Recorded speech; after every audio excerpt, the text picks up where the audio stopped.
Hello friends, take CNC ज्ञान में आपका स्वागत है। आज हम बहुत इम्पोर्टेंट कमांड पर वीडियो बनाने वाले हैं। हमारी कमांड का नाम है shell. How to use shell in SolidWorks. Shell को कैसे यूज़ करते हैं और ये कैसे हमारे मॉडलिंग में हमारे काम आती है, इसी के ऊपर आज की हमारी प्रैक्टिस है। तो लेट्स स्टार्ट दी मॉडल और इस कमांड को समझने की कोशिश करते हैं। इस कमांड को करने के लिए मैंने एक रेक्टेंगल बना लिया है, सिंपल रेक्टेंगल बना लिया है, उसको थोड़ा एक्सट्रूड कर लिया है और शेल की कमांड ली है। अब देखिए, शेल की कमांड को हम प्रैक्टिस करते हैं क्या होता है, इसमें क्या क्या वैल्यूज़ आती हैं। तो सबसे ऊपर तो एक वैल्यू हमें फीड करनी है जो थिकनेस हमें हमारे मॉडल की चाहिए। सेकंड जो बॉक्स है उस पर क्लिक करके जिस फेस को हम डिलीट करना चाहते हैं, क्लियर करना चाहते हैं, उसको सिलेक्ट कर लेंगे। तो लेट्स स्टार्ट दी शेल। तो मॉडल हमने एक्सट्रूड किया है। अब मैंने शेल की कमांड लेने के बाद सिर्फ वैल्यू दी है, ओके कर दिया है। अब जब सेक्शन करके देखते हैं तो देखते हैं कि हमारा मॉडल है वो अंदर से खाली हो गया है, एक थिकनेस मिल गई है। और जब मैं दोबारा उसी कमांड को लेकर 3 फेसेस को सिलेक्ट करता हूं तो आप देखते हैं कि तीनों फेस ओपन हो गए हैं। तो शेल की कमांड में हमारे पास एक कमांड है जिसमें अगर किसी फेस को हमें डिलीट करना है, ओपन करना है, तो वो उसको कर देगा। और एक वैल्यू हमने दी तो सब तरफ यूनिफॉर्म 10 mm की वैल्यू यहाँ पर आ गई है।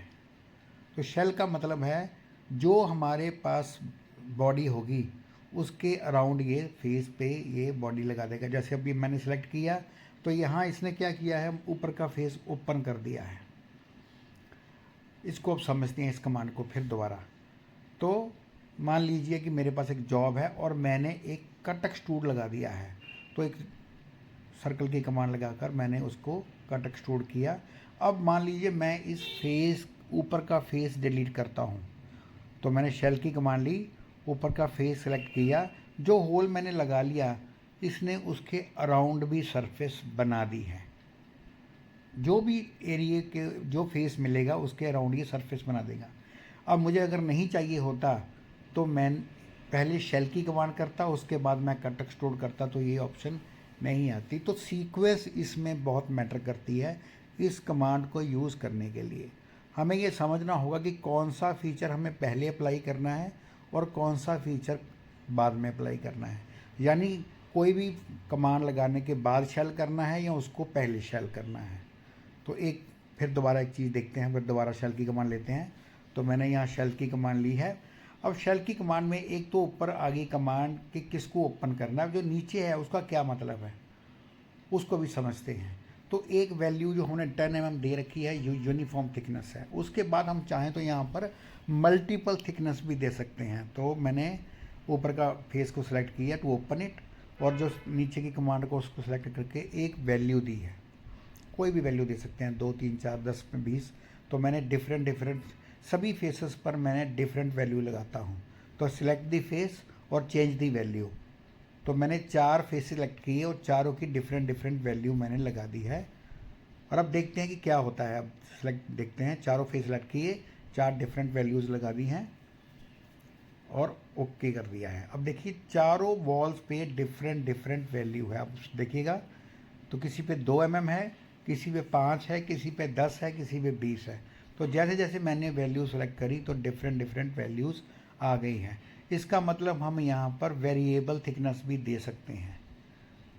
तो जो हमें फेस पे वैल्यू चाहिए हम उसको सिलेक्ट करेंगे और वैल्यू चेंज कर देंगे। तो आप देखेंगे यहाँ पर डिफरेंट वैल्यू है। तो शेल बहुत इंपॉर्टेंट कमांड है। ठीक हो गया, तो आप समझ सकते हैं। अब इसके आगे शेल की कमांड का सिर्फ सीक्वेंस ही मैटर करता है। हमें शेल की कमांड का कुछ बेसिक चीज़ों का ध्यान रखना है। तो लेट्स डू इट अगेन। तो फिर दोबारा एक बार करते हैं। तो जो मैंने अभी वेरिएबल वैल्यू लगाने के बाद देखा था, अब मैंने फिर डिलीट करता हूँ, फिर कुछ और देखते हैं। अब उसके बाद मान लीजिए मुझे किसी वॉल पे फिलेट लगाना है, तो मैंने यहाँ फिलेट की कमांड ली। अब देखिए मैंने पहले फिलेट लगा दिया, ओके किया। अब दोबारा मैं शेल करता हूँ तो जो मैंने बाहर फिलेट लगाया था वो अंदर उसकी थिकनेस में भी रिफ्लेक्ट हो रहा है। इस तरह देखिए, अब जो ओपन हुआ है फेस, आप देखेंगे जो फिलेट बाहर लगाया था उसका रिड्यूसिंग साइज़ रिड्यूस करने के बाद अंदर भी रेडियस लग गया है। तो यहाँ पर इसकी सीक्वेंस को समझना बहुत ज़रूरी है। अगर हमने शेल करने के बाद फिलेट लगाया तो हमें दिक्कत आ सकती है। देखिए मैंने पहले शेल कर लिया, अब जो पहले किया था वो रिफ्लेक्ट हो गया। अब शेल करने के बाद मैं दोबारा रेडियस लगाता हूँ तो आप देखेंगे कि वहाँ पे इतना स्पेस ही नहीं है, इतनी थिकनेस नहीं है कि वहाँ फिलेट बने, तो इसका एरर आ रहा है। इसका मतलब ये है कि हमें फिलेट पहले लगाना है, शेल बाद में करना है। अब मैंने उसको रोल बैक किया, देखिए मैंने यहाँ इसको रोल बैक कर लिया है। रोल बैक करने के बाद मैं दोबारा फिलेट की कमांड लगाता हूँ इस तरह, और फिर मैं शेल की कमांड लगाता हूँ तो वो ओके हो जाएगा, रिफ्लेक्ट हो जाएगा। तो हमें सीक्वेंस का ध्यान रखना है। शेल की कमांड में जो मेन चीज़ है वो ये है, बड़ी इंपॉर्टेंट कमांड है, लेकिन हमें यहाँ पर इसकी सीक्वेंस का ध्यान रखना है। कौन सा फीचर लगाने से पहले मुझे शेल करना है और कौन सा बाद में करना है। मुझे उम्मीद है आपको यहाँ पर शेल कमांड समझ में आई होगी। इस वीडियो को 2-3 बार देखेंगे तो आप इस कमांड को आराम से कर पाएंगे। Thanks for watching. वीडियो देखने के लिए आपका धन्यवाद। Thank you.